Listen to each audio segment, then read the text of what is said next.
साफ तौर से इस लीगल पेपर में ये लिखा है कि मैं और वैष्णवी अपने सहमति से अपने बच्चे को मथुरा भाभी और मोक्ष भैया को। बड़े पापा, आपने हमसे वैष्णवी के बारे में जो कुछ भी कहा था वो अब हम सबको पता है। क्यों पापा जी, क्यों किया आपने ऐसा?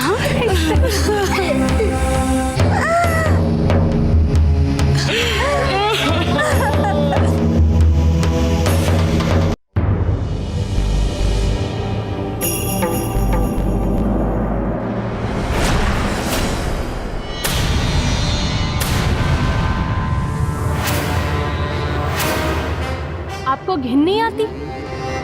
कैसे किस्म के इंसान हैं आप?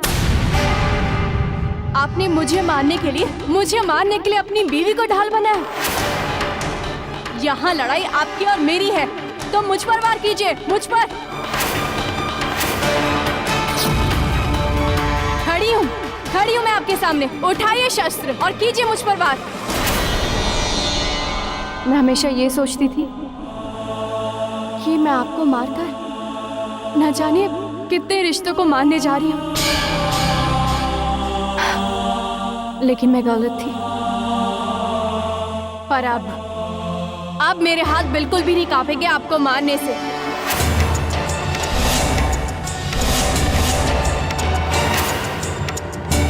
अब आपको मरना ही होगा।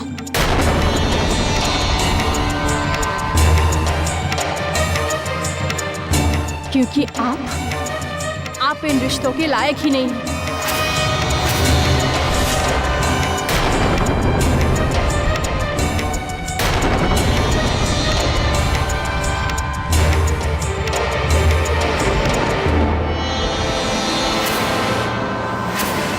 देख तेरी शय पे क्या हो रहा है यहाँ धरती पे, वरना ये बिद्दे भर की छोकरी, दो कौड़ी की लड़की आज ये मेरे सामने इतना बड़ा मुंह खोल रही है। इसकी औकात क्या है? इसके हाथों से मरने से अच्छा खुदकुशी कर लूंगा। खुदकुशी। ये क्या कर रहे हो शील कुमार? समाधि लगा रहा हूं गुरुवर। इस समाधि में मैं इच्छा मृत्यु का वरदान प्राप्त करूंगा और अपने प्राण त्याग दूंगा अपनी इच्छा से। तुम्हें इसकी अनुमति नहीं है। भाड़ में गई आपकी अनुमति। मुझे किसी की अनुमति की कोई आवश्यकता नहीं। शील कुमार को किसी की अनुमति की आवश्यकता नहीं है। मैं समाधि में बैठकर अपने प्राण त्याग रहा हूं। रोक सको तो रोक लो।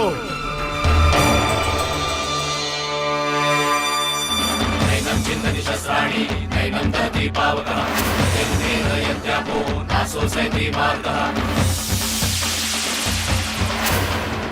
अच्छिद्यो यमदागोऽयं वेदोषोऽस्य एव च नित्यसर्वनाशानं अक्षरोऽयं सनातनः अव्यक्तोऽयं चिन्तोऽयं कार्योऽयं मुच्यते तस्मादेवं विदित्वनं मानसोऽयं जैनविद्यातं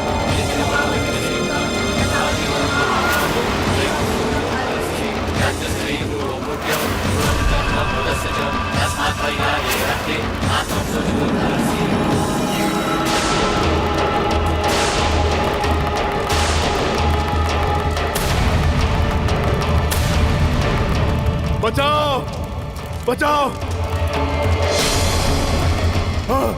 अरे घर में कोई है? अरे ये क्या हो गया? आग! बचाओ बचाओ। आग लग गई। अरे बचाओ बचाओ। वैष्णवी, अरे मेरे बच्चे, देखो तुम भी मुझे बचा सकती हो। तुम माता रानी की बेटी हो। तुम पे माता रानी का हाथ है। तुम भी मुझे बचा सकती हो। मुझे बचाओ। ये आग पता नहीं कैसे लग गई। मुझे पता नहीं था। बचाओ बचाओ। पापा जी, आपको क्या लगता है कि मैं फिर से एक बार आपके भ्रम में आ जाऊंगी? ये भ्रम नहीं है मेरे बच्चे, मेरे बच्चे, ये भ्रम नहीं है।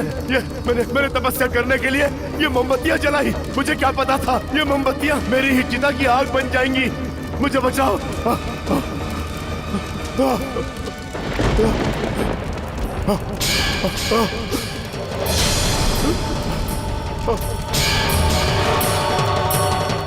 तुम खड़े खड़े मुंह क्या देख रही हो? बचाओ ना, मुझे बुलाओ ना किसी को घर में से।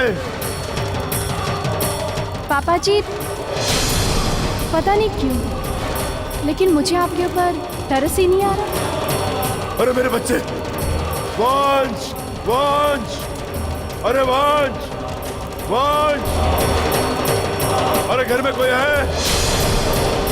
अरे मेरे बच्चे, ये आग बढ़ती जा रही है, कुछ करो मेरे बच्चे, ये आग बढ़ती चली जा रही है।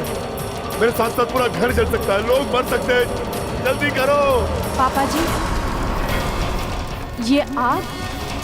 ये आग आपकी लगाई हुई है। इसमें सिर्फ आप जलेंगे, आप। कोई और नहीं। इस आग में सारा घर जल सकता है, ये आग मेरी नहीं है, ये आग सत्य की है, ये अध्यात्म की आग नहीं है। मेरे बच्चे सुनो तो, वैष्णवी, अरे मेरे बच्चे सुनो, सुनो।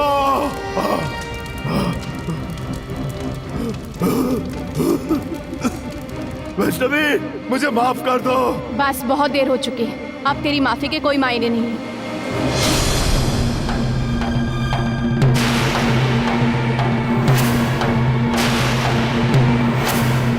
ये तुम ऐसे किससे बात कर रही थी? बोलो वैष्णवी, तुम इस तरह किससे बात कर रही थी? जवाब दो वैष्णवी। बचाओ, अरे कोई है, मुझे बचाओ। अरे ये कोई तो है? की आवाज है। घर में कोई है? मुझे बचाओ।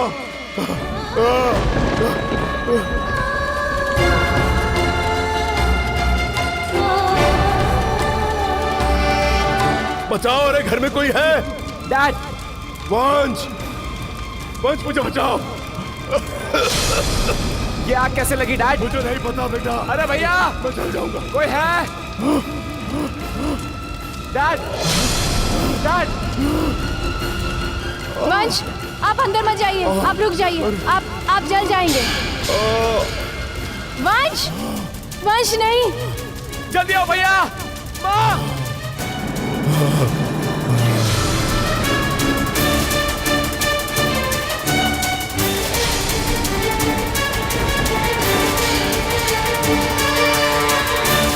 बड़े पापा, पापा, बड़े पापा, बड़े पापा, पापा, पापा।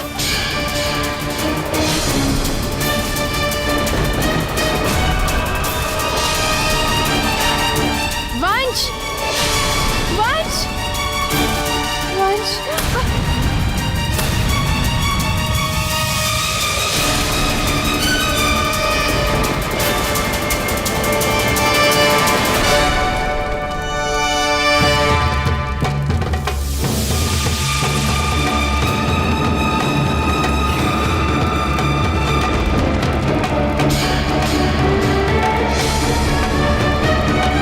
भाई साहब, बड़े पापा, पापा जी, ठीक तो है ना? वैष्णवी तुम चलो। मैं डॉक्टर को बुला के लाती हूँ।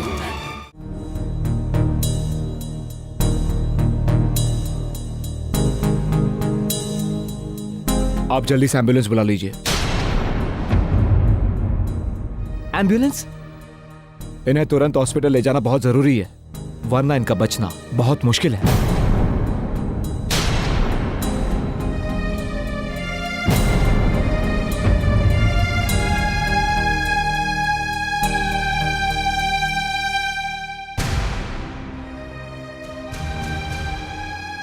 डैड, आपको कुछ नहीं होगा, आप बिल्कुल फिक्र मत कीजिए डैड, आपको कुछ नहीं होने दूंगा डैड।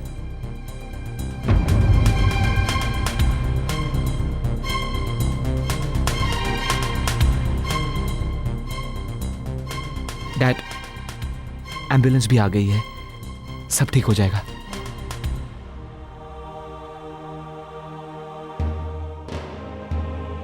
अब मुझे कहीं नहीं जाना मेरे बच्चे, मेरा अंत आ चुका है।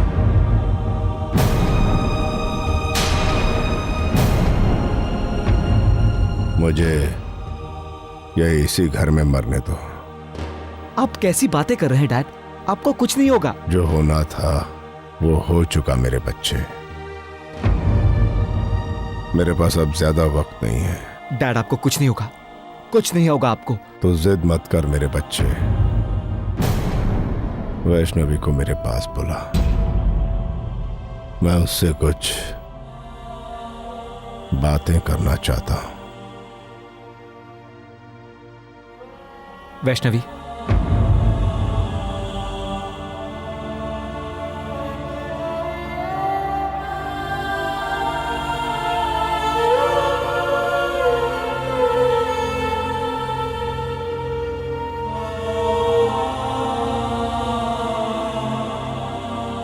क्या गलती हो गई मुझसे मेरे बच्चे? शायद मुझे समझ नहीं आया। अगर मैं कहीं गलत था मेरे बच्चे तो मुझे माफ कर दे।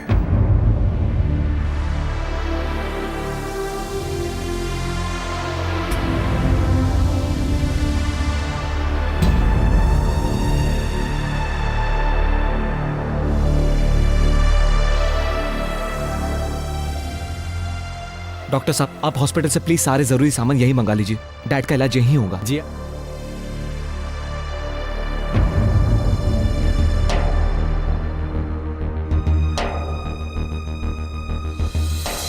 देखिए, इनकी पल्स रेट गिरती जा रही है। अगर आज रात इनकी तबीयत में कोई सुधार ना हुआ तो कुछ भी कह पाना बहुत मुश्किल होगा।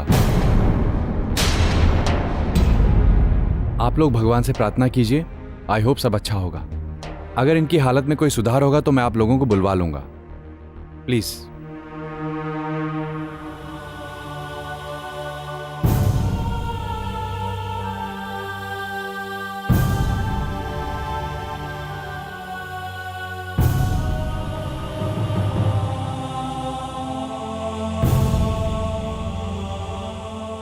मैं जानता हूं वैष्णवी कि तुम जानना नहीं चाहती हो कि डैड की तबीयत कैसी है, लेकिन मैं जानना चाहता हूं कि आग कैसे लगी।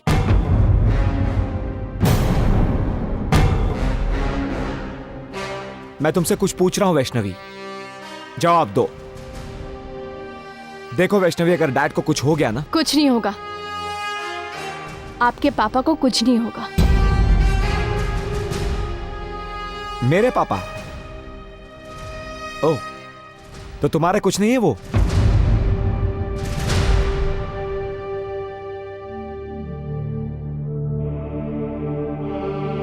नहीं वंश, वो मेरे कुछ भी नहीं है।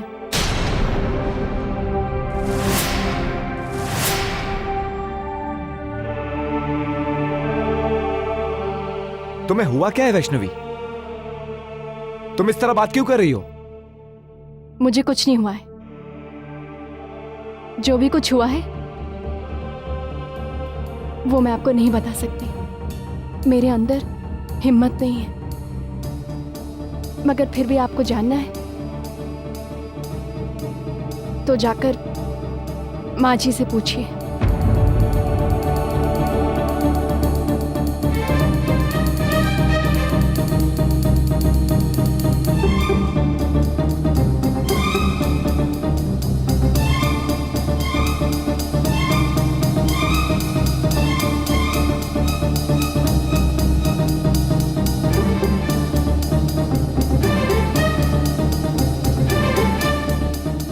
एक पति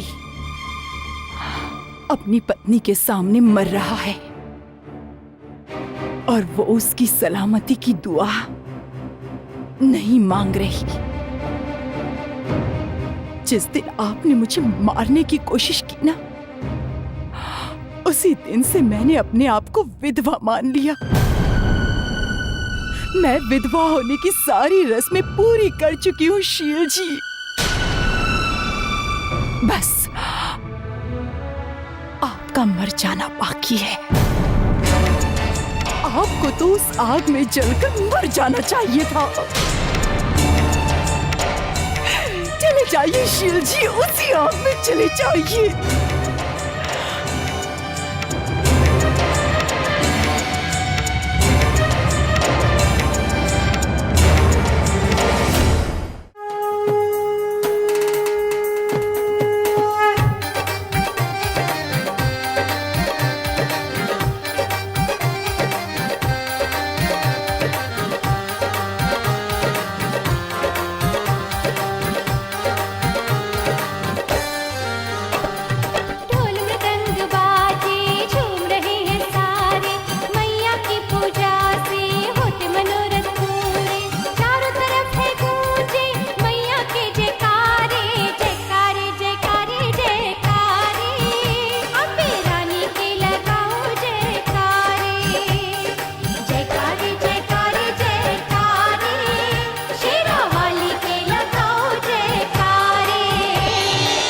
ड्रामेबाजी बड़ी अच्छी कर लेते हैं आप लोग। आप लोगों को पता है ना कि आप लोगों को क्या करना है? जी आप उसकी बिल्कुल फिक्र मत कीजिए।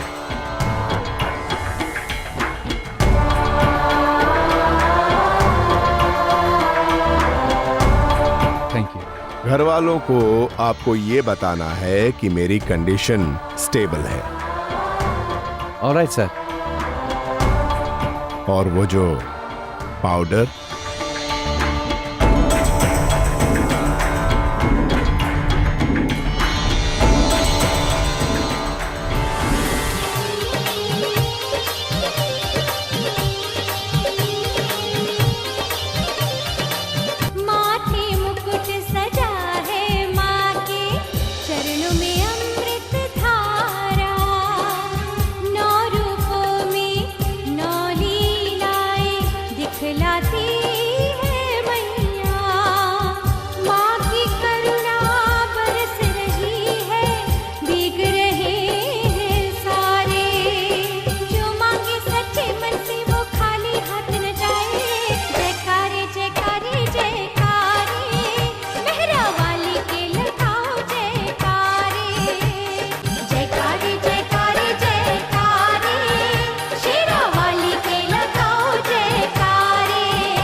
जब जब कोई भी प्राणी, चाहे वो राक्षस हो या नर, अपनी मर्यादा का उल्लंघन करता है तो इसी प्रकार दिव्य शक्तियाँ उनका संहार करती हैं।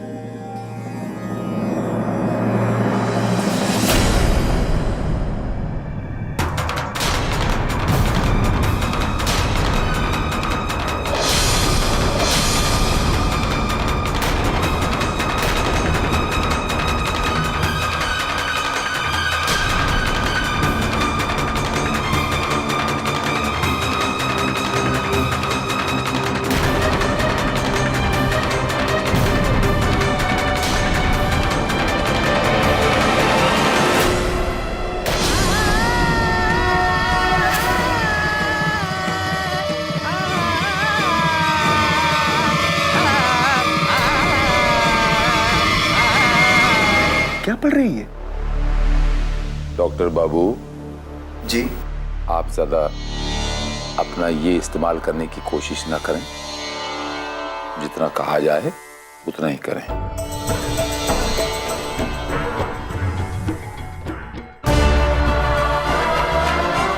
और मेरे इस कमरे से बाहर जाने के बाद इस कमरे के अंदर किसी को भी आने की इजाजत नहीं है। जी।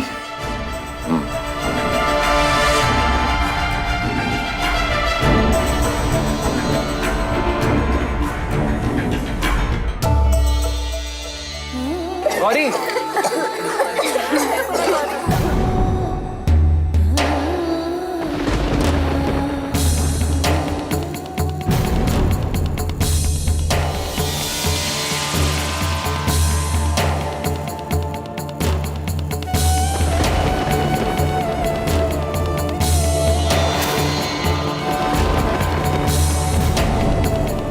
क्या मिला है प्रसाद में जो हमारे बच्चों की यह हालत हो गई?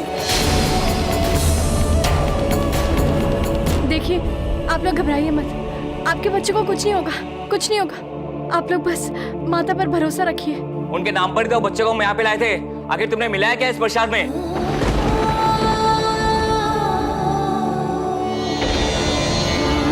ये लीजिए लीजिए लीजिए, पानी पिलाइए इन्हें। जितना ज्यादा पानी पिलाएंगे उतना ज्यादा अच्छा होगा। इन्होंने जो कुछ भी खाया ना सब बाहर आ जाएगा। लो लो बेटा पानी पियो।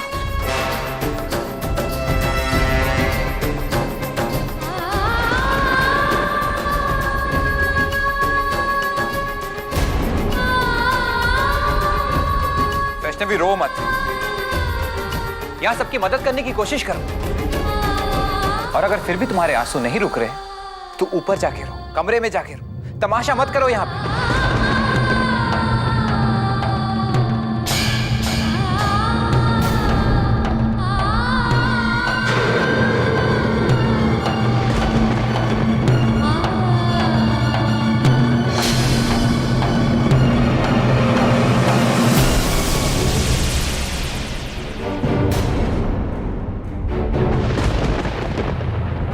वैष्णवी पे वार करने का इससे अच्छा मौका फिर कभी नहीं मिल सकता।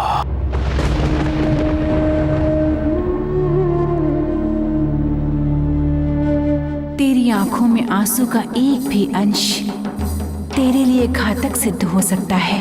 उस बलशील का तुझ पर किया वार खाली जाना कठिन है।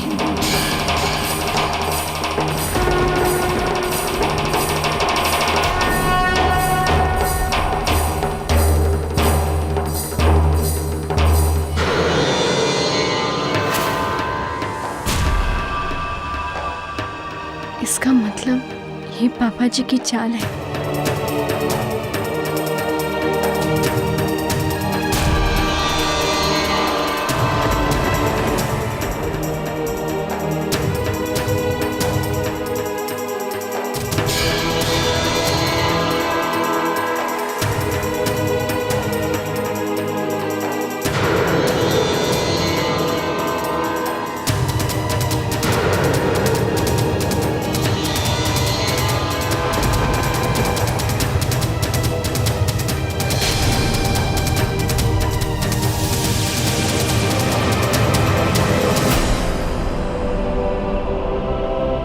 वंश, पापा जी के डॉक्टर तो घर में है ना, तो आप उन्हें क्यों नहीं बुला लेते?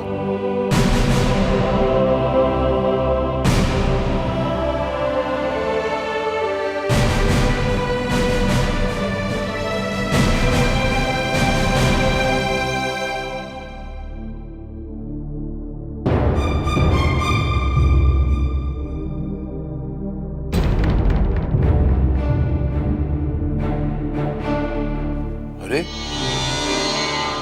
एकदम से इसके आंसू कैसे थम गए? वैष्णवी के आंसू रुक कैसे गए?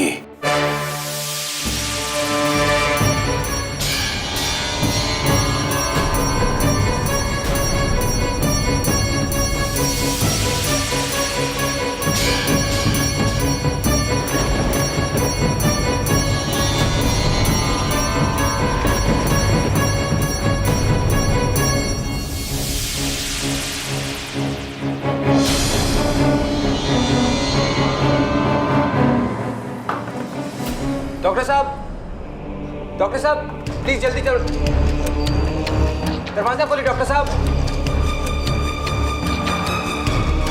हाँ डॉक्टर साहब आप प्लीज जल्दी नीचे चलिए, देखिए बच्चियां नीचे उल्टियां कर रही हैं, प्लीज। देखिए इस वक्त हम आपके साथ नहीं आ सकते क्योंकि वैसे अभी पेशेंट ठीक हैं, पर अभी उन्हें होश नहीं आया, इसलिए आप अभी उनसे नहीं मिल सकते। डॉक्टर साहब मैं नीचे कन्याओं की बात कर रहा हूँ जो नीचे यहाँ खाना खाने आई है। जी बिल्कुल चलता हूँ डॉक्टर। हाँ आप जाइए, आप डैड के पास रहिए। ओके।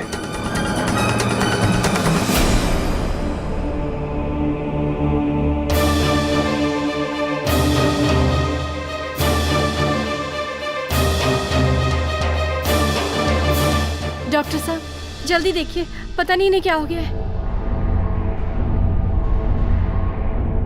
ये सब हुआ कैसे? इन सबको आपने क्या खिला दिया?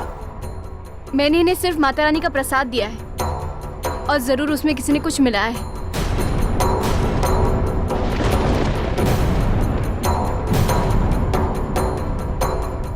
जब आपके घर में यही सिलसिला चल रहा था तो क्यों बुलाया हमको यहाँ पे? देखिए मैं आप लोगों की तकलीफ समझ सकती हूँ। तुम हमारी तकलीफ क्या समझ सकती हो? माँ जो नहीं बनी हो ना अब तक।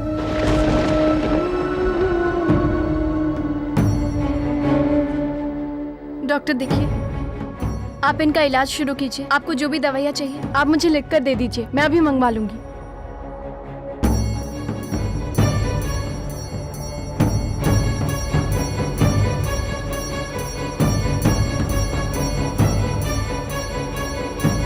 मोक्ष भैया ये दवाइयाँ ला दीजिए।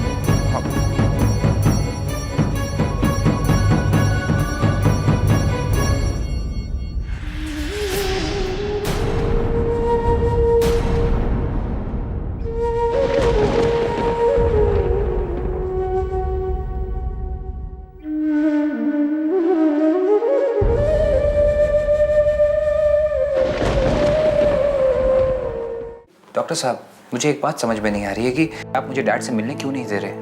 अमीन आप समझ नहीं रहे, अभी वो बेहोश है इसलिए। हाँ तो ठीक है ना, मैं उन्हें डिस्टर्ब थोड़ी ना कर रहा हूँ, मैं सिर्फ उनसे मिलना चाहता हूँ, उन्हें देखना चाहता हूँ। इस बेहोशी की हालत में उनसे आप शायद ये भूल रहे हैं कि मैं उनका बेटा हूँ, इसीलिए मुझे अंदर जाने के लिए आपकी परमिशन की जरूरत नहीं है। Is it clear?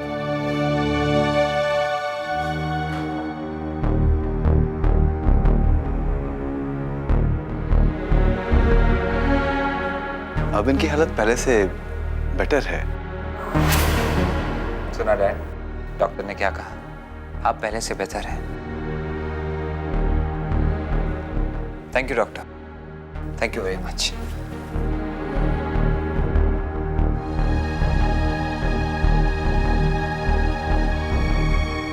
Thank God शील जी, आप समय से आ गए वरना आज तो फंस जाते।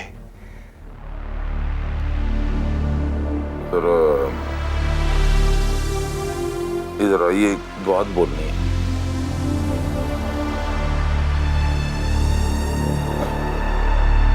इतने पैसे मैंने आपको दिए, क्यों? आपकी बेवकूफी की वजह से मेरे सारे काम का बंटा धार हो गया।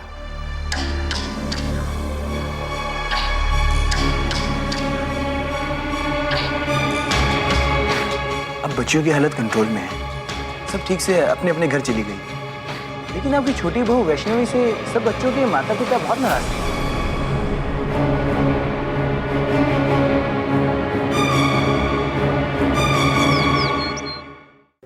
आप कल कह रहे थे कि अब घबराने की कोई बात नहीं है। जी वो वांस मेरा बच्चा, मेरी बात सुन, मेरी बात सुन मेरा बच्चा, मैं कुछ कहना चाहता हूँ।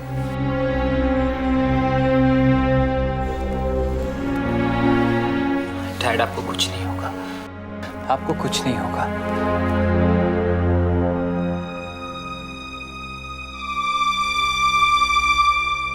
मेरे बच्चे, अगर मुझसे कोई गलती हो गई है तो मैं हाथ जोड़ के माफी मांगता हूँ। तुम जानते हो मेरे बच्चे कि मरता हुआ इंसान कभी झूठ नहीं बोलता। पता नहीं क्या हो गया है वैष्णवी को, क्या हो गया है मेरे बच्चे।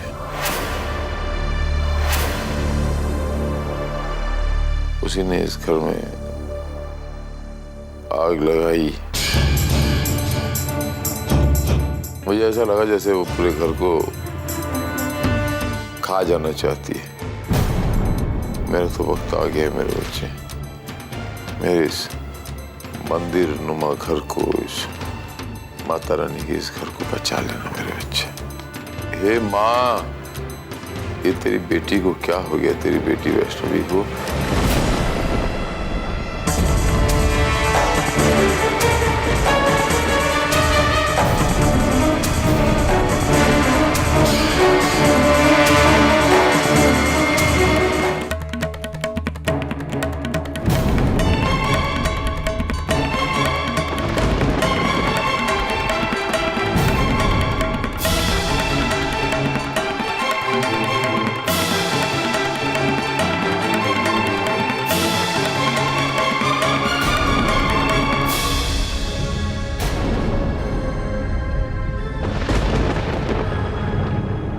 माँ, आप गौरी को लेकर ऊपर चाहिए।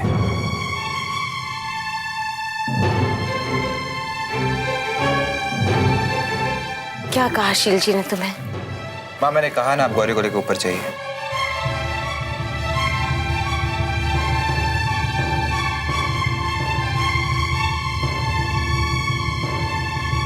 आओ गौरी, आजा बेटा आजा। क्यों इस घर को बर्बाद करना चाहती हो? क्यों कर रही हो ये सब? क्या चाहती हो? मैं ये जानना चाहता हूं कि तुमने इस घर को आग क्यों लगाया? क्यों तुम डैड को मारना चाहती हो? जिस घर को तुम इतनी मुश्किल से बचाई थी, उसी घर को मारना चाहती हो, खत्म कर देना चाहती हो सब कुछ। आखिर क्यों? तुम मेरी वैष्णवी नहीं हो सकती। मेरी वैष्णवी ऐसी नहीं थी।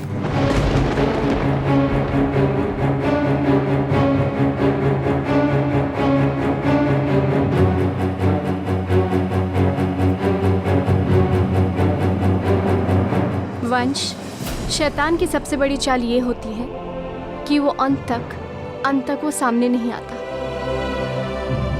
आप सबको पाप पुण्य की शक्ल में दिख रहा है। बहुत जल्द पापा जी का सच आप सबके सामने आ जाएगा। डैड के बारे में सोच समझ कर बात किया करो वैष्णवी। मैं सोच समझ कर ही बात कर रही हूँ। क्या कुछ नहीं किया है उन्होंने? यहाँ तक कि कल कन्याओं के खाने में जहर उन्होंने ही मिलाया था।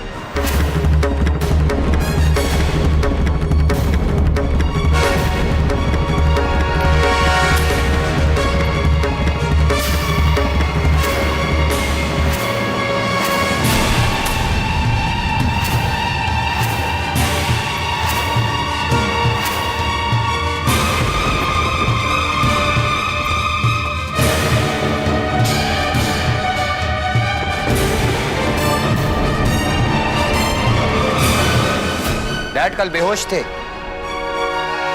वो जहर कैसे मिला सकते हैं?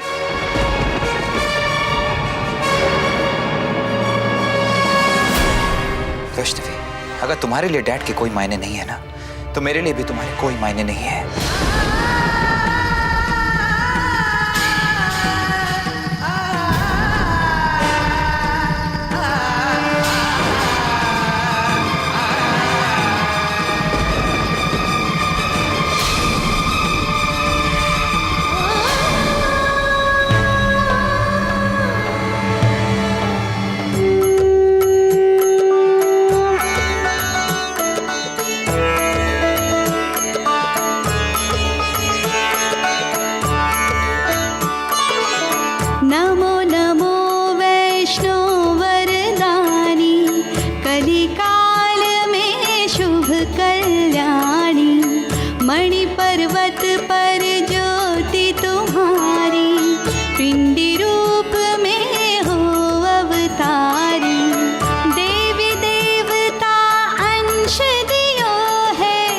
रत्ना कर घर जन्म लियो है, करी तपस्या राम को पाऊं, त्रेता की शक्ति कहलाऊं।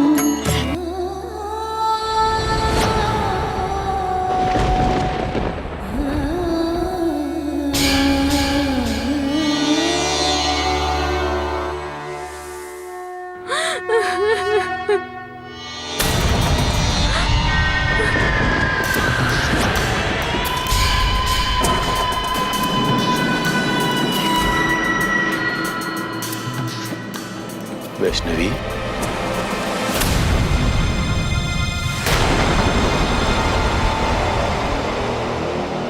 मेरे बच्चे, आप रो रहे हो?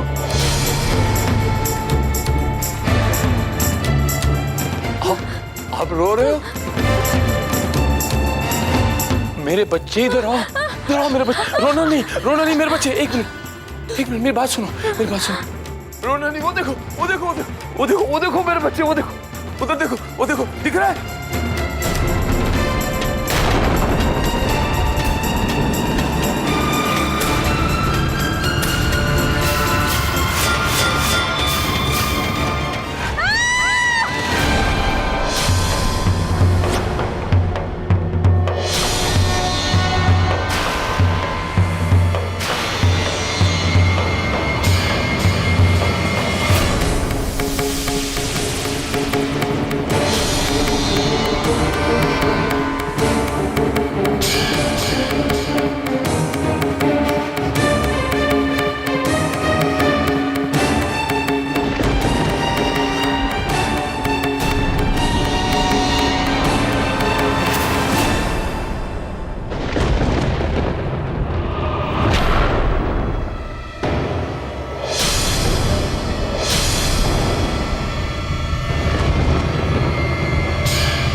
आपकी तो तबीयत खराब थी ना?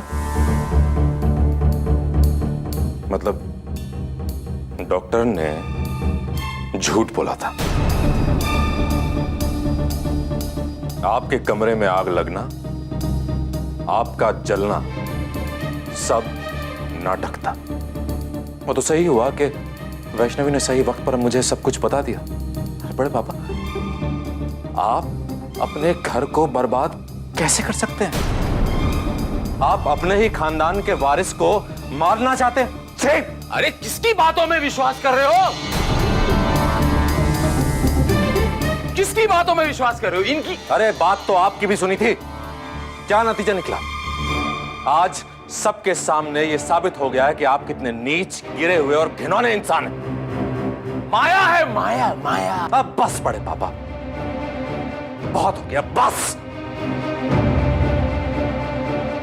पापा जी, अब कोई और चाल बाकी है आपके पास? अब आप क्या करेंगे? अब भी आपके पास कोई चाल बची हुई है? बोलिए।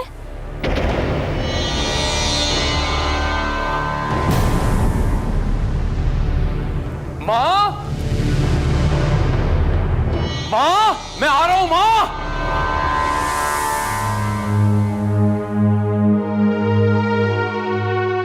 वैष्णवी, हमें वंश को सब कुछ बताना होगा। उसे कुछ भी मालूम नहीं है। हाँ मोक्ष भैया, आप बिल्कुल ठीक कह रहे हैं।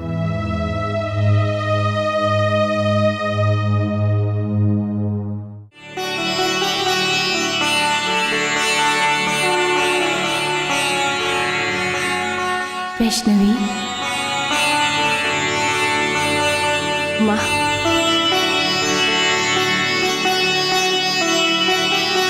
मुझे तुम पर गर्व है। तुम इस युद्ध को कुशल योद्धा की भांति लड़ रही हो। स्वयं की भावनाओं और आंसुओं पर संयम साधकर तूने जिस तरह से अपनी बच्ची की रक्षा की है, वो प्रशंसनीय है। वैष्णवी, विधि के अनुसार आज रात्रि काल में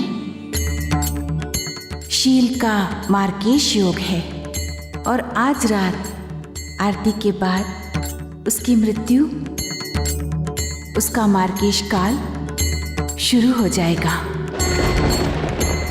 परंतु शील की मृत्यु का सटीक क्षण और उसका समय अंतराल तुझे अपने पिता द्वारा प्राप्त ज्ञान से जानना होगा।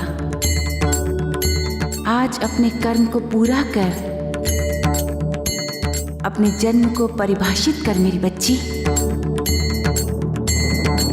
मैं सदा तेरे साथ हूं।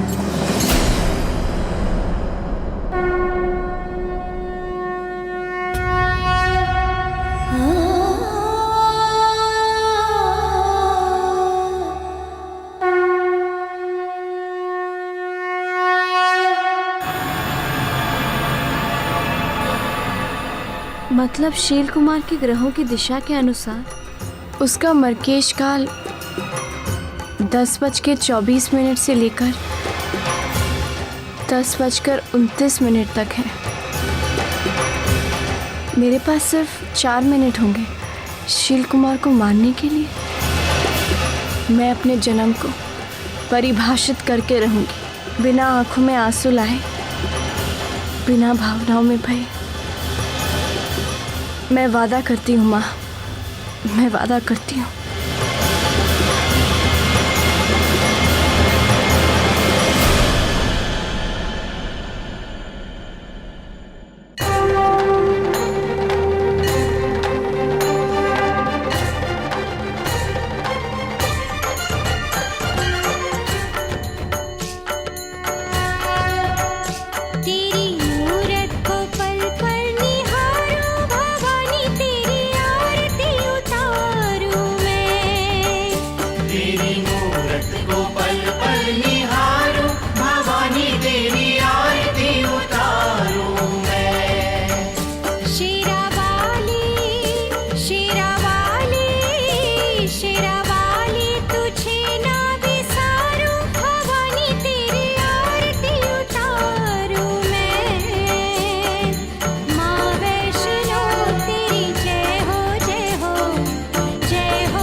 कहीं दिखाई नहीं दे रहे, उनके कमरे में भी नहीं है। मुझे लग रहा है कि वो रात को ही कहीं चले गए। मैं ऑफिस में भी फोन किया है, वहां भी नहीं है। मतलब कहाँ जा सकते हैं? बिना बताए, बिना कुछ समझ में नहीं आ रहा है। माँ, अगर पापा जी कहीं छुप गए तो मैं क्या करूंगी? वैष्णवी, उसके मृत्यु योग में तेरा और उसका सामना होनी है, विधि का विधान है और वो होकर ही रहेगा। पर मेरी बच्ची, उसके मृत्यु योग के अंतराल में तुम्हें उस पर सटीक वार करना होगा, बिना चूके और अपनी भावनाओं और आंसुओं को घोर संयम में लिए हुए।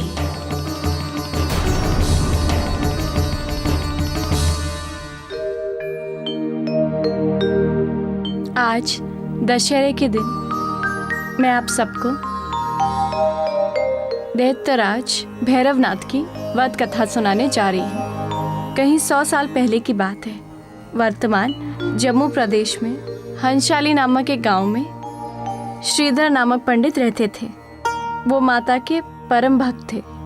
एक बार नवरात्रि की अनुष्ठा पूरी करने के बाद जब वो कन्या भोज कर रहे थे तो स्वयं माता एक छोटी सी बालिका बनकर आई।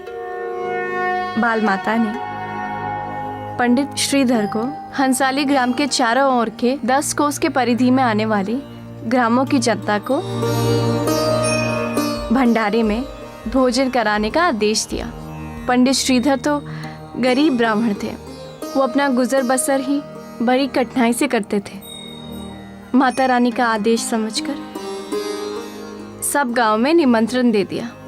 इसी के साथ वो भैरवनाथ नाम के तांत्रिक को भी निमंत्रण दे आए, जिसके साथ बहुत साधु थे।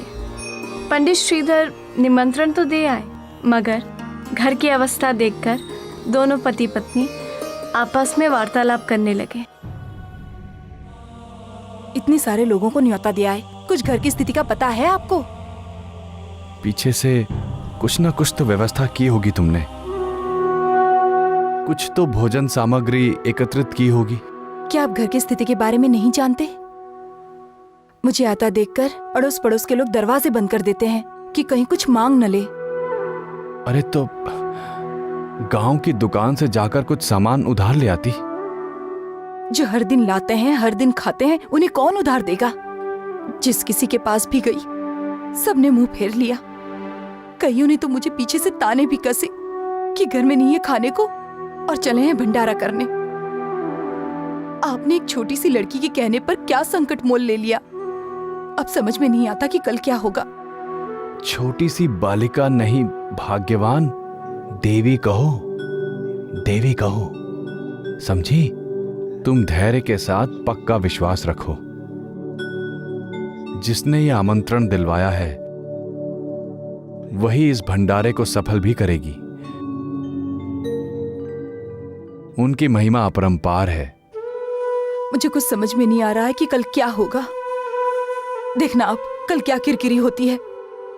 भूखे लोग हमारी हड्डी पसली कुचलकर हमें यमलोक पहुंचा देंगे, और यदि जीवित भी रह गए तो गांव में रहना मुश्किल हो जाएगा। हम किसी भी तरह से मुंह दिखाने लायक नहीं रह जाएंगे, और जो जगहसाई होगी वो अलग। अरे भाग्यवान, धैर्य रखो। यदि हमारी जग हसाई होती है तो ये उनकी ही इच्छा है, और हमारा भंडारा सफल होता है तो ये भी उनकी ही इच्छा होगी। अरे भाग्यवान, उनकी महिमा अपरंपार है। मुझे तो उन पे पूरा भरोसा है। देख लेना, सब कुछ ठीक ठाक से निपट जाएगा। आपका भरोसा आप ही जानो। मेरा तो सोच सोच के दिल बैठा जा रहा है। शारदा, रात बहुत हो गई है, चलो चल के हम लोग विश्राम करते हैं। वैसे भी 2 दिनों से मैं बहुत थक गया हूं, थोड़ा विश्राम करना चाहता हूं। चलो, जय माता दी। चलो, जय माता दी।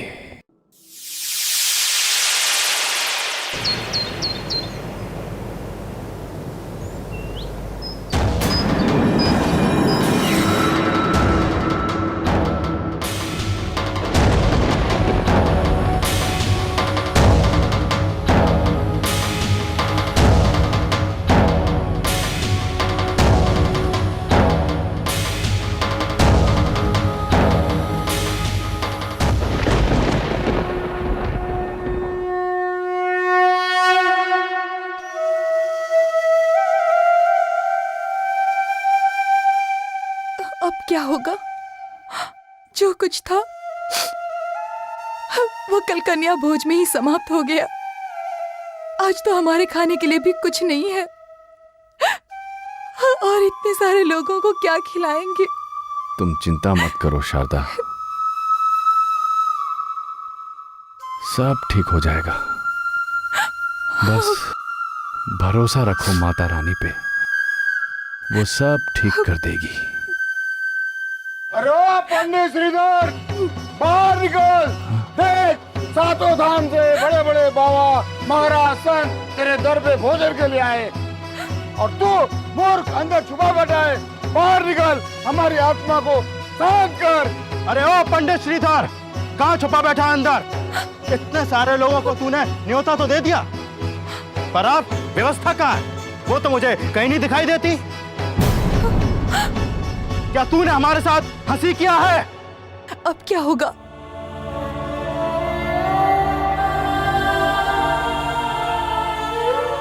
मैं जाकर उन लोगों से क्षमा मांग लेता हूँ। नहीं, आप पागल हो गए हैं क्या? बाहर जाना मौत के मुख में जाना है। तुम डरो मत शारदा, बस माता पे भरोसा रखो,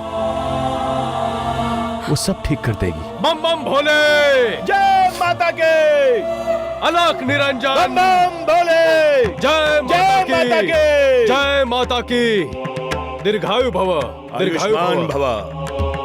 अलख निरंजन, जय माता की, जय माता की।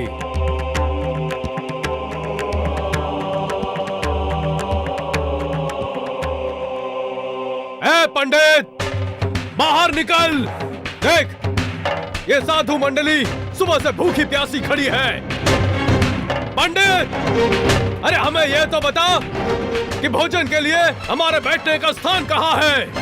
पंडित श्रीधर, बात क्या है? आप बाहर क्यों नहीं आते? बाहर आकर देखिए, आपके द्वार पर कितने लोग आपकी प्रतीक्षा कर रहे हैं। कहाँ है भंडारा? यहाँ तो कोई व्यवस्था ही नहीं दिख रही है। क्या ये पंडित हमें मूर्त तो नहीं बना रहा है? बनाता है, निकल क्यों नहीं रहा बाहर? पंडित, संभवतः तुझे ज्ञात नहीं कि हम कौन हैं। हम सिद्ध योगी महंत भैरवनाथ हैं और ये हमारा अनुज गोरखनाथ। अरे मूर्ख, तेरा सौभाग्य है कि हम तेरे द्वार पर पधारे हैं। पंडित, शीघ्रातिशीघ्र बाहर निकल, अन्यथा मैं तुझे श्राप दे दूंगा। पंडित, क्या तुझे मृत्यु से भय नहीं लगता?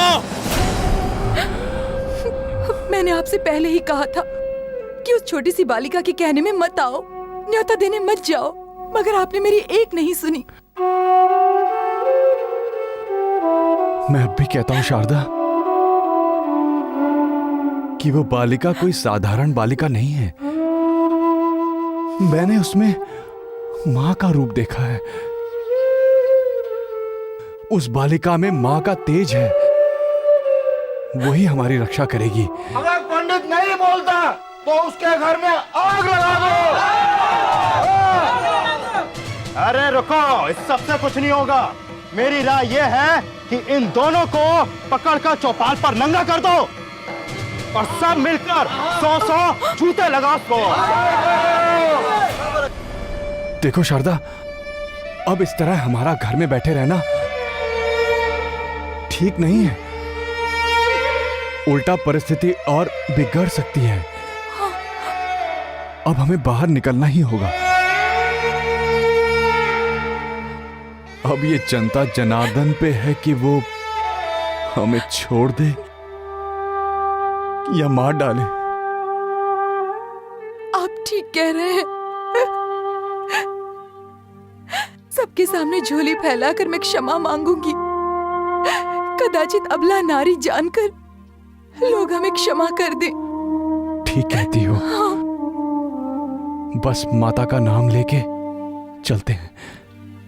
जय माता दी, जय माता दी।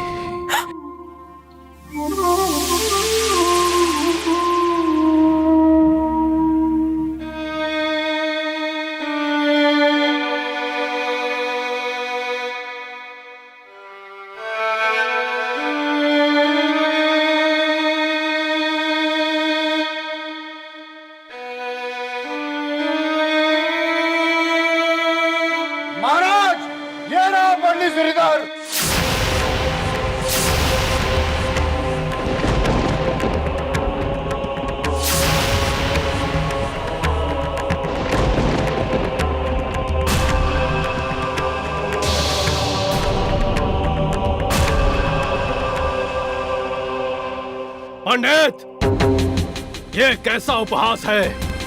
तूने हमें यहाँ बुलाकर हमारा अपमान किया है। तूने हमें क्या भिक्षुक समझ रखा है? अरे जब व्यवस्था नहीं थी भोजन की तो हम सब लोगों को बुलाया क्यों? न्योते के समय तो बहुत बड़ी बड़ी बातें, ये वो, और अब तूने हमारा अपमान किया है। ये ऐसा नहीं मानेगा। इसका इलाज हम सब मिलकर करेंगे। पंडित, ये क्या कर रहे हैं आप लोग? छोड़ दो इनको, छोड़ दो। नहीं, छोड़ दीजिए इन्हें, मत मारिए।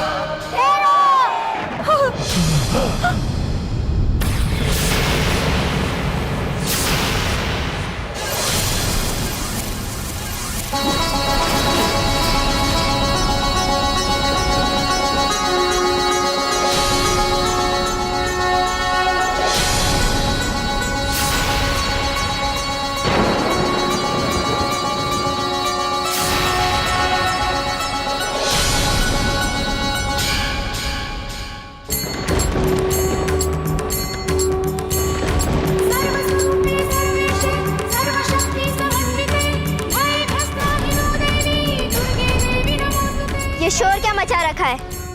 आप लोग यहाँ भोजन करने आए हैं, ये झगड़ा फसाद करने? ए बालिके, पहले हमें ये बता कि यहाँ भंडारा कहाँ है और तू क्यों इनका पक्ष ले रही है? क्या ये तेरे माता पिता हैं? हाँ, ये हमारे बाबा पंडित श्रीधर और ये हमारी माता शारदा।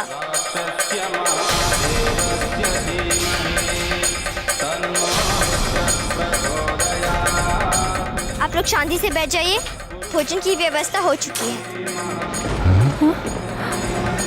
ए बालिका, तुम्हें ज्ञान है कि तुम क्या कह रही हो? क्या इन सभी लोगों के भोजन की व्यवस्था हो गई है? हाँ, हो गई है। आप लोग अपना स्थान ग्रहण कीजिए।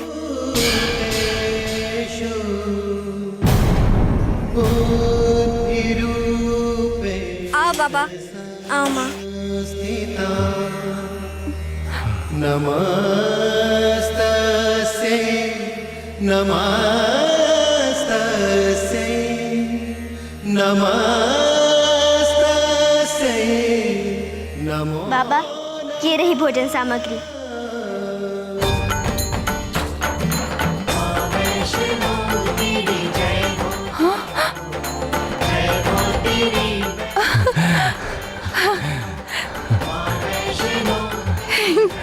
आगंतुकों को भोजन परोसना प्रारंभ किया जाए। जय माता दी।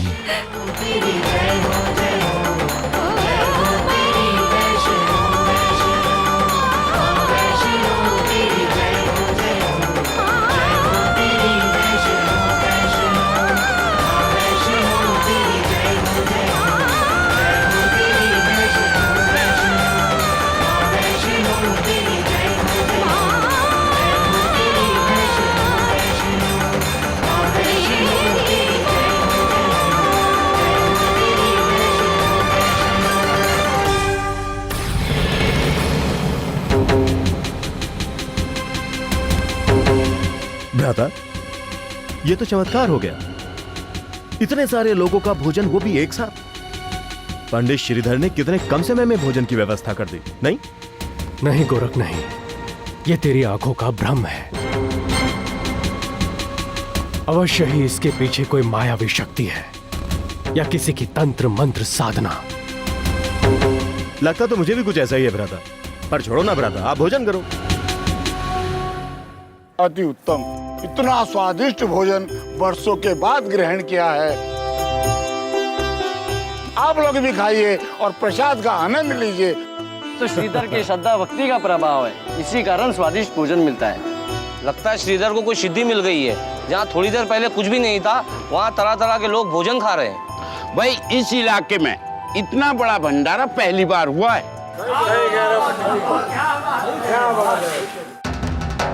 गोरख, कुछ समझ में नहीं आ रहा है। ये सारा चमत्कार हुआ कैसे? भ्राता, भोजन का आनंद लो ना। क्यों व्यर्थ की बातों में अपना सर खपा रहे हो? गोरख, मुझे लगता है कि ये सारा खेल उस छोटी सी बालिका का है। हाँ, अवश्य ही उसके पास कोई विशेष सिद्धि है। यदि उसके पास कोई सिद्धि है तो होने दो ना। हमें क्या लेना देना उसकी सिद्धियों से? अरे हमारे पास क्या कम सिद्धियां हैं? देखो भ्राता, हम यहाँ भोजन करने आए हैं। हमें भोजन करना है और वापस लौटना है, बस। नहीं गोरखनाथ, नहीं। यदि उसके पास कुछ चमत्कारिक सिद्धि है तो ये भैरवनाथ उसे छोड़ने वाला नहीं है ना। और वैसे भी गोरखनाथ, यदि उसकी शक्तियां हमें प्राप्त हो गईं, तो हमारी शक्तियों में बढ़ोतरी तो होगी ही ना। मुझे खेद है कि आप इस तरह के विचार क्यों रखते हैं। भ्राता, मेरी आपसे प्रार्थना है, आप भोजन कीजिए ना। और सच में भोजन अत्यंत स्वादिष्ट है। बाबा भैरवनाथ, आप भी भोजन कीजिए ना। हाँ हाँ, आप भी भोजन कीजिए ना। देखिए, थोड़ी ही देर में सभी लोग भोजन करके उठने ही वाले हैं और आपने अभी तक भोजन सामग्री छुई तक नहीं। महाराज, हमसे कोई भूल हो गई है क्या? पंडित, हम ऐसा वैसा भोजन नहीं करते। हम महाप्रसाद का भोग करते हैं। महाप्रसाद। कुछ समझा तू? महाराज आप क्या कह रहे हैं, मुझे कुछ समझ में नहीं आ रहा है। हटा इसे, हटा। ये घास फूस कूड़ा कचरा ये जानवरों का भोजन है पंडित।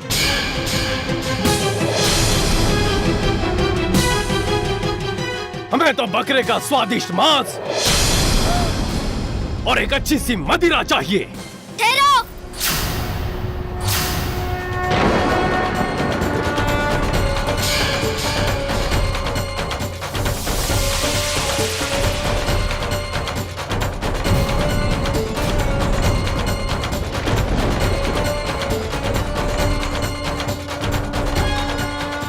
हे महायोगी, ये आपने क्या किया? भंडारे के भोजन को ठोकर मार दी। मालिके, हम महाप्रसाद खाने वाले महायोगी हैं। अरे प्रसाद के नाम पे ये कूड़ा कचरा किसी और को खिला। मैं अब समझ गई, आप महायोगी नहीं राक्षस हो, राक्षस। मालिके, बड़े महंत बने फिरते हो और इतना भी नहीं जानते कि वैष्णवी भंडारा है। आप सीधे सीधे भोजन कीजिए और जाइए यहाँ से। मालिके, कदाचित तू हमारी शक्ति से परिचित नहीं है। मैं अभी तुझे इसका ज्ञान कराता हूँ।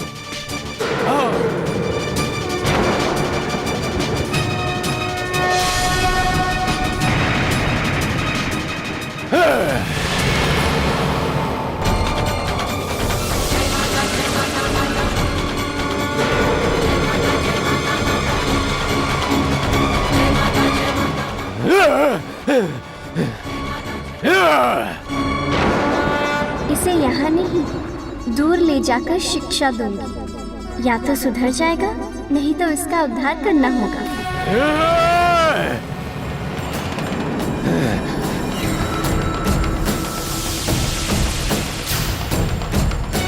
रुक जाओ मालिके, मैं तुझे जीवित नहीं छोड़ूंगा। रुक जाओ, रुक।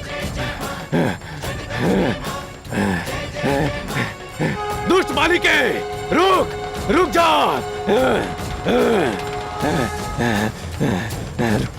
रुक जा, रुक जा।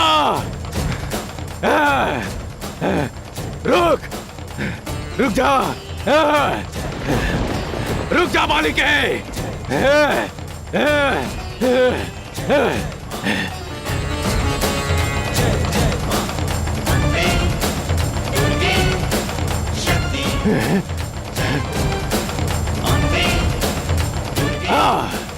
दुष्ट बालिका, तेरा काल तेरे पीछे दौड़ रहा है। आज मैं तुझे जीवित नहीं छोड़ूंगा। बालिके,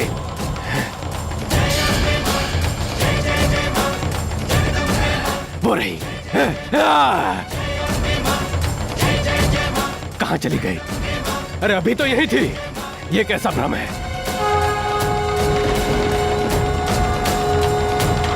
तो तू वहां है। आज मैं तुझे नहीं छोड़ूंगा दोस्त।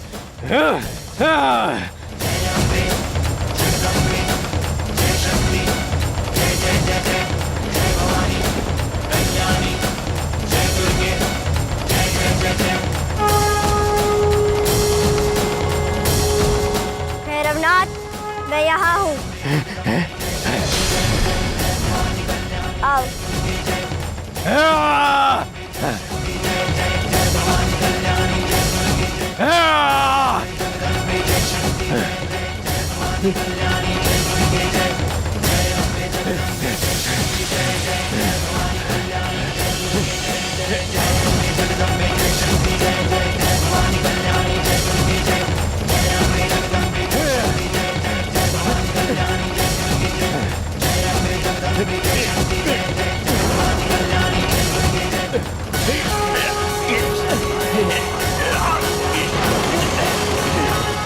दोस्त, तुझे क्या लगता है तू मुझसे जीवित बचने में सफल हो जाएगी?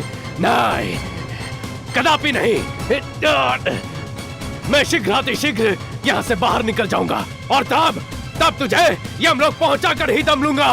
भैरवनाथ, तू इस गुफा में फंसकर अपने गर्भ खाल को याद कर। तेरी माँ ने तुझे इसी तरह अपने गर्भ में धारण किया था, तभी तू जन्म ले पाया है। मूर्ख, अपनी माँ को याद कर और किसी भी स्त्री को कष्ट ना देने की शपथ खा। मैं तुझे सारे कष्टों से दूर कर दूंगी। दोस्त, तेरी मृत्यु मेरे हाथों से ही लिखी है। तो ठीक है, और मेरे पीछे पीछे।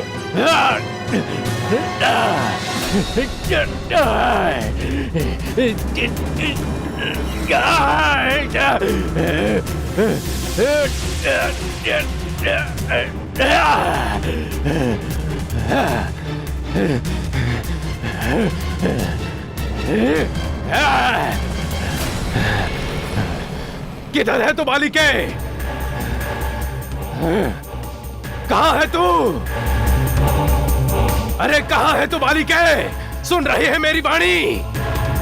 तूने क्या सोचा था कि मैं उस संकरी गुफा से बाहर नहीं निकल सकूंगा?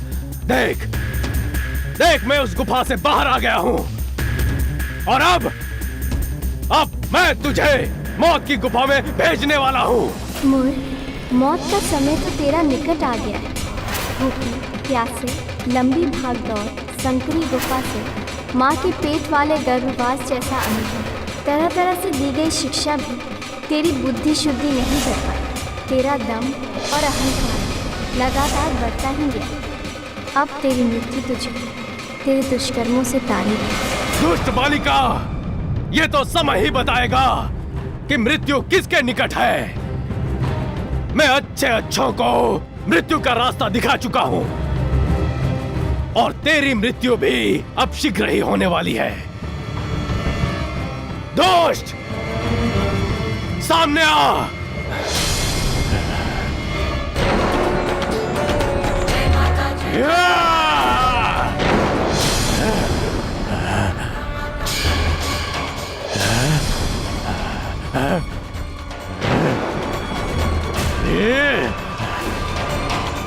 भैरवनाथ, करो प्रहार मुझ पर। और प्रहार करो। और भैरवनाथ, और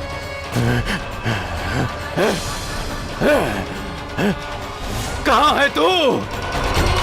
भैरवनाथ, मैं यहाँ हूँ।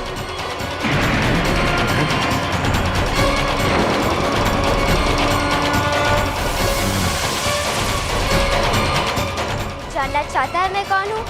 तो देख।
भैरवनाथ, मैंने तुम्हें सुधरने के बहुत अवसर दिए हैं, तरह तरह से सही मार्ग पर चलने के संकेत दिए हैं, लेकिन दंभ और अहंकार ने तुम्हारी बुद्धि और विवेक का हरण कर लिया था। जितनी दवा की गई उतना ही तुम्हारा रोग बढ़ता गया। अंत में इस उपचार के अतिरिक्त और कोई रास्ता शेष नहीं था। विवश होकर मुझे तुम्हारे शरीर का अंत करना पड़ा। हे जगदम्बे, हे माता, आपने मुझे दंडित नहीं किया माते। आपने तो मेरे समस्त पापों को नष्ट कर दिया। मैंने अपनी सिद्धियों के घमंड में आकर आपको अनेकों प्रकार के कष्ट दिए, लेकिन आज मैं समझ गया माते कि यदि सिद्धियों के साथ ज्ञान, विवेक और वैष्णवी दृष्टि ना हो तो यही सिद्धियां मनुष्य को पतन के घर में धकेल देती हैं, जैसा कि मेरे साथ हुआ।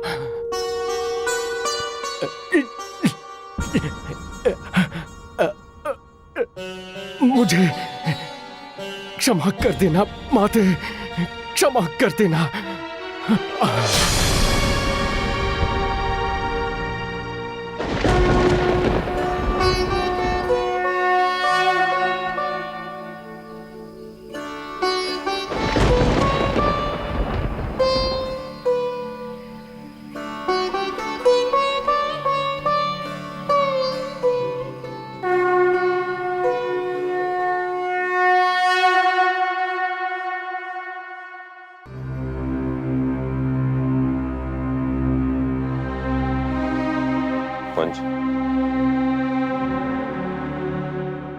मोक्ष भैया, प्लीज मुझे अकेला छोड़ दीजिए, मुझे आपसे कोई बात नहीं करनी। नहीं वंश, आज मैं तुम्हें अकेला छोड़ के नहीं जाऊंगा। आज तुम्हें मेरी बात सुननी ही होगी।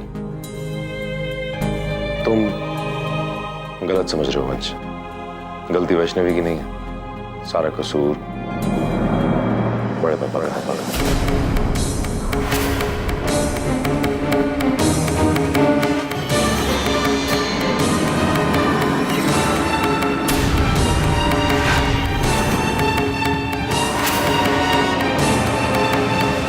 मैं नहीं मानता, डैड ऐसा नहीं कर सकते मोक्ष भैया। ये आप लोगों की गलतफहमी है, डैड ऐसा नहीं कर सकते।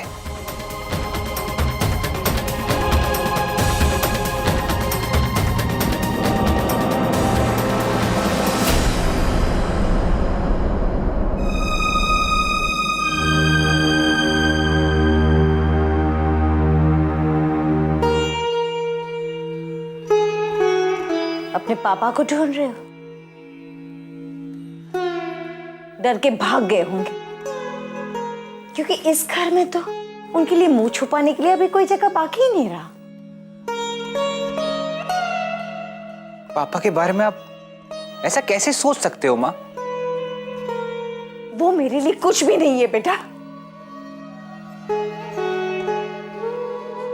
मेरे पति तो उसी दिन मेरे लिए मर गए थे जिस दिन शील कुमार ने मेरा गला घोटकर मुझे मारने की कोशिश की। और जिस शील कुमार के बारे में तुम कह रहे हो ना बेटा, वो मेरे लिए एक जिंदा लाश से ज्यादा और कुछ भी नहीं है, जिसके नाम का सिंदूर मैं कब का मेरे मांग से मिटा चुकी हूं।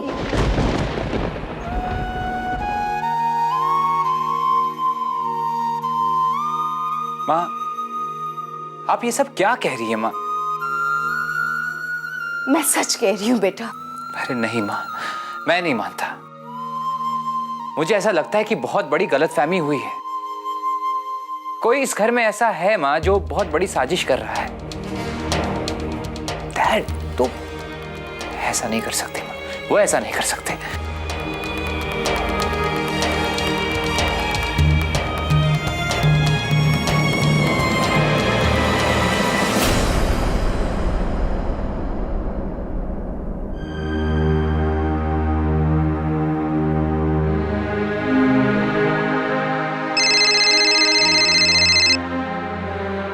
डैड, अब आप कहाँ हैं डैड? मैं कब से आपको फोन लगा रहा हूं, आपका फोन बंद आ रहा है। डैड आपको पता नहीं यहाँ पे आपके बारे में लोग कितना गलत सोच रहे हैं। डैड मैं नहीं मानता कि आप कुछ गलत कर सकते हो। जरूर डैड किसी ना किसी की साजिश है ये। झूठ नहीं बोल रहे मेरे बच्चे, वो झूठ नहीं बोल रहे। और ये साजिश और किसी की नहीं है मेरे बच्चे, ये वक्त की साजिश है, वक्त की साजिश है। जब इंसान का वक्त बुरा आता है तो ऐसी चीजें होती है मेरे बच्चे। जिस परिवार से मैंने इतना प्यार किया, पूरी जिंदगी उन पे न्यौछावर की, पूरी अपनी जिंदगी की कमाई उनको दे दी, वही मुझ पे लांछन लगाएंगे कि मैं अपनी ही बहू को, अपने पोते को मारने की कोशिश कर रहा हूं। अब मेरे अंदर जीने की चाह नहीं है मेरे बच्चे, मैं जीना नहीं चाहता। मुझे इस बात की खुशी है कि कम से कम तुम तो मेरे साथ हो। डैड आप कुछ गलत नहीं करेंगे, मैं आपसे मिलने आ रहा हूँ। कोई फायदा नहीं है मेरे बच्चे, कोई फायदा नहीं है। डैड प्रॉमिस मी आप कुछ भी गलत नहीं करेंगे। डैड मेरे बच्चे देखो, मैं तुमसे वादा तो नहीं कर सकता, मैं बहुत डिस्टर्ब हूँ। डैड आप कहाँ हैं? डैड आप कहाँ हैं? डैड मनसब घाट। मैं आ रहा हूँ, मैं आपसे मिलने आ रहा हूँ।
वैष्णवी, वंश तुम्हें शील तक लेके जाएगा, उसके पीछे जाओ।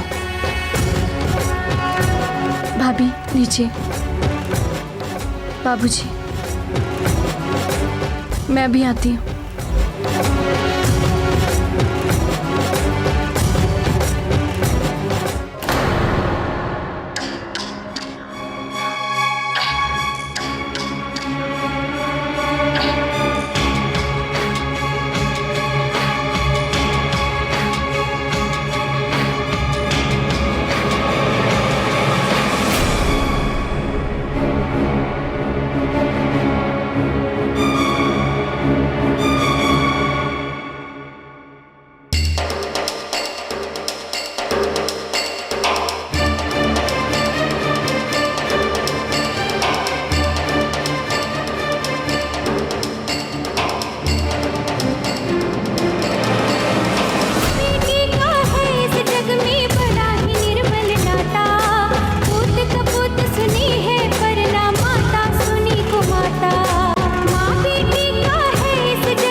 हे माता रानी, ये कैसा अपशकुन है?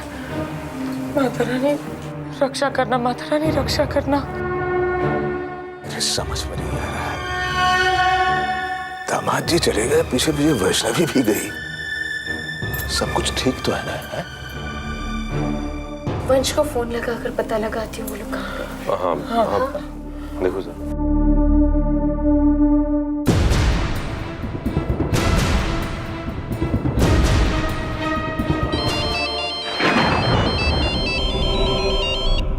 हेलो माँ। वंश बेटा तुम कहाँ हो? माँ मैं मनसब घाट में हूँ। डैड अपनी जान लेना चाहते हैं माँ, और मैं ये होने नहीं दूंगा।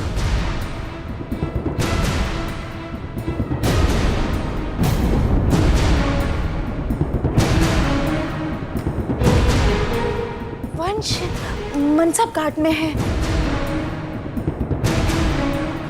वैष्णवी भी शायद वहीं गई होगी। प्रियंवदा, हम सबको वहीं जाना चाहिए।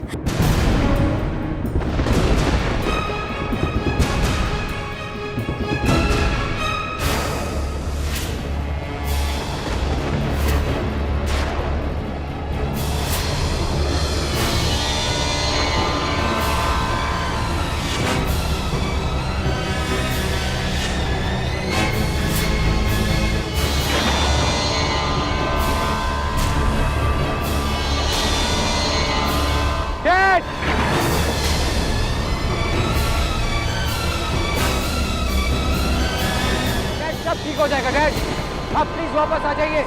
क्या बचा है अब मेरे पास? परिवार, रिश्ते, सब खत्म। कुछ नहीं बचा जिंदगी में, बस बहुत हुआ। डैड जो कुछ भी हुआ ये सब गलतफहमी है डैड, आप प्लीज वापस आ जाइए। नहीं मेरे बच्चे, अब कुछ नहीं हो सकता। कायरों की तरह अपनी जान मत दो शील।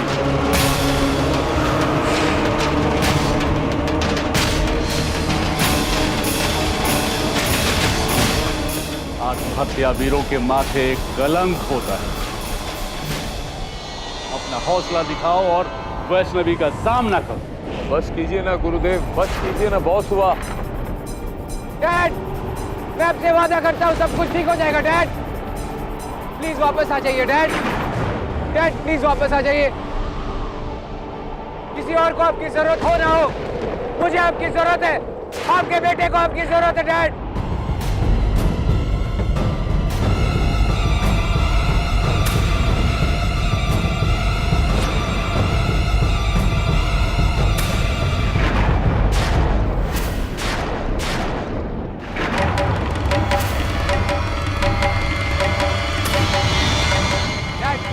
वापस आ जाइए। इस आखिरी पल में रण को मत छोड़ो शील, अपने आप को तैयार करो। तुम कर सकते हो शील, तुम कर सकते हो। तुम्हारे अंदर दैत्य होने के सारे लक्षण हैं। हिम्मत के आगे मत हारो शील, मत हारो। बस गुरुदेव मुझसे और नहीं होता, अब मुझसे और नहीं होता गुरुदेव। आप ही कहते थे ना डैड, हालात कभी इतने बुरे नहीं हो सकते कि उससे उबरा ना जा सके। डैड मैं सब कुछ ठीक कर दूंगा।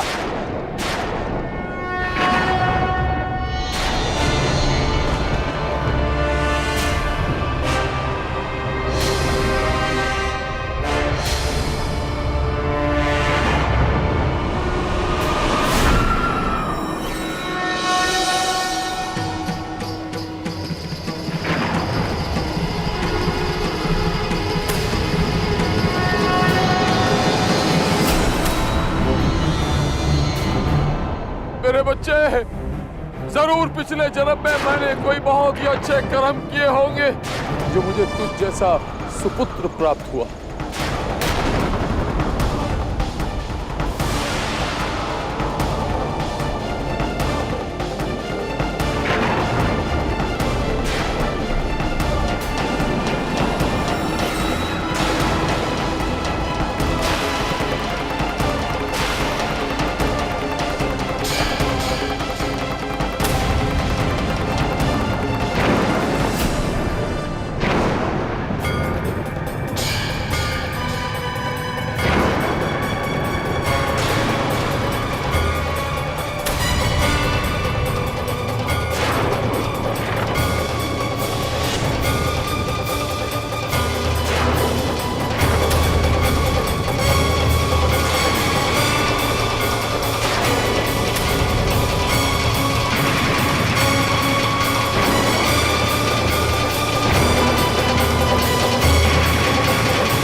पुत्री, आंसुओं को संयम में रख, ये तुझे कमजोर बना रहे हैं। आंसुओं को थाम वैष्णवी, आंसुओं को थाम।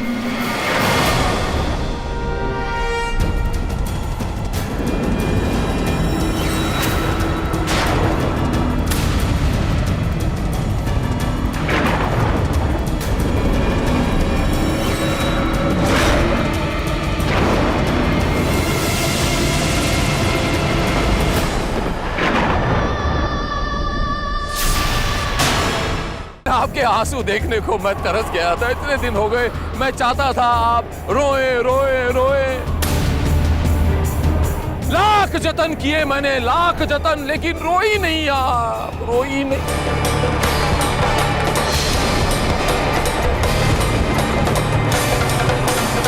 क्या हुआ वैष्णव? सत्य स्थापित नहीं हो सका? कलयुग ने एक लंबे अरसे के बाद दैत्यों की ताकत को प्रबल कर ही दिया ना।